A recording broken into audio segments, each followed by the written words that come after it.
So guys আজ school থেকে এসে দুই ভাই কি করবো ভেবে পাচ্ছিলাম না। হঠাৎ নজর গেল গাছের উপরে, তারপর চলে গেলাম গাছের দিকে দুই ভাই মিলে। এখন একটি কুড়ার ব্যবস্থা করতে হবে। তারপর ওকে পাঠিয়ে দিলাম কুড়া আনতে, আর আমি আরো কতগুলো আম দেখে নিলাম। দেখতে দেখতে দেখা যায় ও কুড়া নিয়ে এসে গেছে। তারপর এটা নিয়ে চলে গেলাম আম পাড়তে। তারপর একটা আম পেরে নিলাম আর সেটা দূর দিয়ে নিয়ে আম পাতিয়ে তুলে নিলাম। তারপর মোটামুটি আম পাড়া শেষ। তারপর বেরিয়ে পড়লাম এদিক দিয়ে। টোটাল আম পেরেছি 4টা, 3টে আমার কাছে আর একটি আমার ভাইয়ের কাছে। তারপর আম নিয়ে চলে গেলাম, আর এখন আমের চামগুলো তুলে ফেলছি।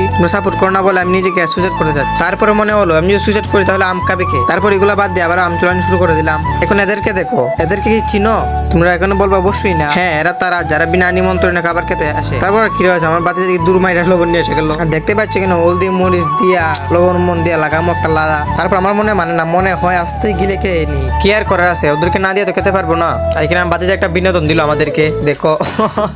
তারপর বললাম ওকে বিনোদনটা সে হয়েছিল।